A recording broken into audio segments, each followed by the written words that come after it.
హ్రీం శ్రీం లింగధారిణ్యై నమః. అమ్మవారు భూమండలంలో 108 శక్తిపీఠాలను ఏర్పాటు చేసుకుంది. పూర్వం సతీదేవి తన శరీరం విడిచిపెడితే ఆ సతీదేవి శరీరాన్ని శివుడు తన భుజం మీద వేసుకొని తాండవమాడాడు. దేవీ భాగవతంలో అద్భుతమైన కథ ఇది. శివుడు సతీ శరీరాన్ని భుజం మీద వేసుకుని ఉన్మాదంతో తిరుగుతూ ఉంటే లోకాలన్నీ కంపించిపోయాయి. అకాల ప్రళయం వచ్చింది. దాంతో దేవతలంతా పరుగు పరుగున విష్ణువు దగ్గరికి వెళ్ళి మొరపెడితే సతీ శరీరం భుజం మీద ఉన్నంత వరకు శివుడికి ఈ ఉన్మాదం తప్పదు, కాబట్టి ఆ శరీరాన్ని ముక్కలు చేసేస్తానని విష్ణుస్తు త్వరయా తత్ర ధనురుద్యమ్య మార్గణై. మార్గణై అంటే బాణాలతోటి విష్ణుమూర్తి మహావేగంగా వచ్చి ధనుస్సుకి బాణాలు ఎక్కుపెట్టి అవయవాలన్నీ ముక్కలు ముక్కల కింద కొట్టేశాడు ఆ శరీరాన్ని. అవి భూమి మీద 108 చోట్ల పడ్డాయి. అవి 108 శక్తిపీఠాలు. వాటిల్లో 18 బాగా ప్రసిద్ధికెక్కాయి. ఆ 18లో అత్యంత ప్రసిద్ధికెక్కిన శక్తిపీఠం నైమిషారణ్యం. నైమిషే లింగధారిణి. ఈ లింగధారిణీ దేవి అనే పేరుతో లలితాదేవి అక్కడ కొలువై ఉన్నది. అష్టాదశ శక్తిపీఠాల్లో ఉత్తమ పీఠం. ఈ లింగధారిణి మంత్రాన్ని ఐం హ్రీం శ్రీం అనే బీజములతో కలిపి 40 రోజులు జపిస్తే సంతానం కలిగి తీరుతుందని. ఓం ఐం హ్రీం శ్రీం లింగధారిణ్యై నమః ఇది మంత్రం. నైమిషారణ్యంలో ఉన్న లలితాదేవి లింగధారిణి యొక్క మంత్రం ఇది. ఈ మంత్రాన్ని శుక్రవారం నాడు కానీ మంగళవారం నాడు కానీ మొదలుపెట్టి 40 రోజుల పాటు ఏకధాటిగా రోజు 108 సార్లు చొప్పున జపం చేసి ఆవు పాలు అమ్మవారికి నివేదన చేసి ఆ ఆవు పాలు ప్రసాదంగా సేకరిస్తే వాళ్ళకి సత్సంతానం కలుగుతుంది. ఈ లింగధారిణి మంత్రం 40 రోజుల పాటు రోజు 108 సార్లు చేస్తూ అమ్మవారు లలితాదేవి పటాన్నో రూపాన్నో పెట్టుకుని ఆవు పాలు నివేదన చేసి తాగాలని చెప్పాం కదా.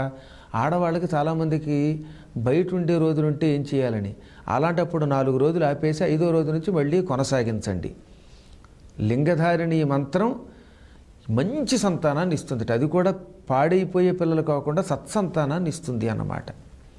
ఈ 40 రోజులు నియమం ఏమిటంటే మగవాళ్ళకైనా ఆడవాళ్ళకైనా మాంసాహారం నిషేధం, మద్యపానం నిషేధం, మసాలా పదార్థాలు తినకుండా సాత్విక పదార్థాలు తినాలి. అలా తింటేనే మంత్రం సక్రమంగా ఫలిస్తుంది. గురూపదేశం పొంది చేసిన ఈ మహామంత్రం వల్లే పూర్వం వశిష్ఠ మహర్షికి 100 కొడుకులు పుట్టారు. అందులో శక్తి అనే మహర్షి చాలా ప్రసిద్ధికెక్కాడని కూడా మనకి సౌర పురాణం ద్వారా తెలుస్తుంది.